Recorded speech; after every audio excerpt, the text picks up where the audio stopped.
Results out from diversified chemicals group Omnia this morning show a 21% fall in revenue to 8.8 billion rand for the year to March, while basic earnings a share fell 89% to 122 cents. Joining me on the line now is MD Rod Humphris. Rod, good afternoon. Thanks for coming onto the show.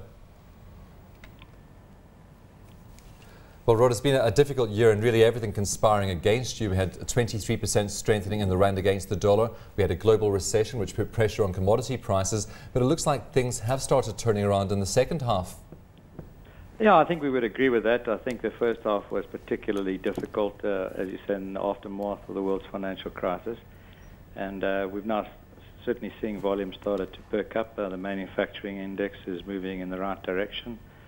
So, I think we've got back to a more normalized position from the aftermath of the crisis. Are we also seeing commodity prices at more normalized levels for a group like yours? Yes, I think so. I think they've bottomed out, and we certainly in some areas are starting to see some steady increases. I think nothing dramatic. I think the year ahead is going to be still, probably on the tough side. But nevertheless, I think there's many opportunities presenting themselves. Well, Rod, what are some of the challenges you think you face in the year ahead? Well, really, I think the pleasing thing for us is the fact that we've gone to our shareholders and are in the process of raising R1 billion worth of equity in order to fund our new nitric acid complex expansion. And that's really a fundamentally strategic investment for us, particularly for our mining explosives as well as our fertilizer businesses. And I think that's an investment for the next 30 years and will stand us in really good stead for a long period of time. And of course, really just showing that you are positive about the future of the company, that you need to have this expanded capacity. Oh, absolutely. I think we're positive in both of those areas. I think we see substantially good long-term growth.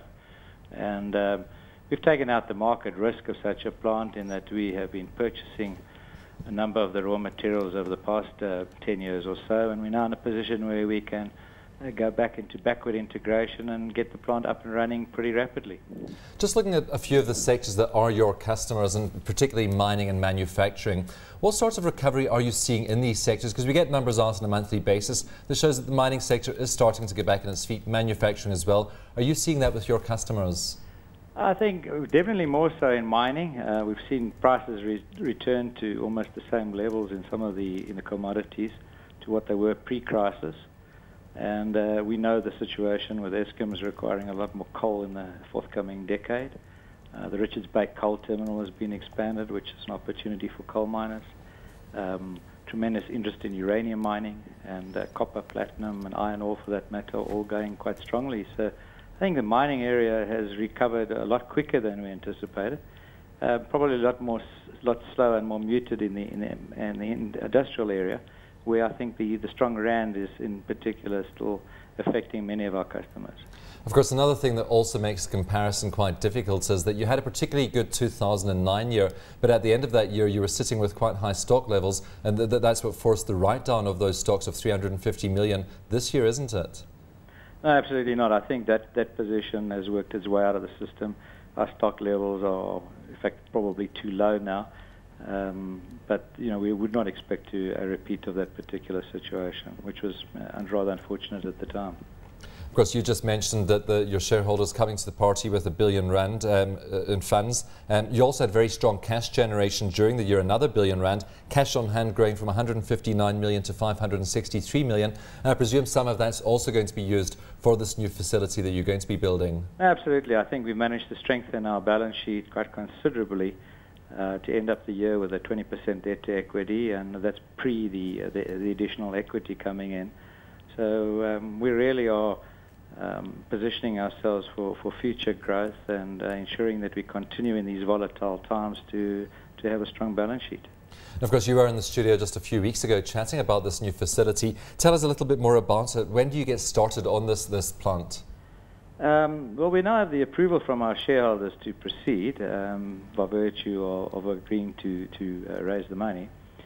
So we will be proceeding forthwith, and certainly within the next few months we'll start construction, and that is quite a lengthy period to put the plant in. So we expect the plant to really start up in 2012. Of course, analysts at Frost & Sullivan quite bullish on your prospects as well, and particularly due to some of the joint ventures that the company is setting up, such as the one between Protea Chemicals and water treatment company Nalco. Tell us a bit about that and what the prospects are for water treatment and your part in this. Look, the water treatment area is probably split into two areas. We have an existing business called Zetachem, which supplies water treatment chemicals and produces them, for that matter, to treat potable water to make it fit for drinking. On the other side is the one that you mentioned, which is the treatment of industrial waters to make them suitable for industry, in particular boiler applications and cooling tower applications to prevent scaling and algicide and those sort of particular problems. So in putting out this quite exciting joint venture with Nalco, which is the world's leading water treatment company, I think it positions us very strongly to be able to access those particular markets and grow our business in quite a technical field. Rod, biofuels, a focus for the future. Tell us a bit about that. We've been investing for some time now in a plantation in Zambia, in Jatropha, firstly to understand the agronomics of it and its fertilizer requirements, as we see that could become an important crop in Africa. But secondly, I think also in terms of its particular use, which is into biofuels and in particular biodiesel. So that's about 2 years down the line. It takes about 3 years for the trees to produce the necessary seed, which then can be converted into the final products. So we're studying it. It'll probably take us another year or two before we really have a good feeling for the economics and can possibly give you some more information then. Rod, you sounded a little bit cautious about the current year. You're already a few months in. What are the prospects for this year for Omnia? Well, certainly much improved on last year, which, as we know, was a difficult year, particularly in terms of stock write-down issues and the strengthening currency. I think the commodity prices have flattened. The exchange rate has probably also flattened. So, and with volumes starting to tick up, we see certainly a much better position for the company in this forthcoming year.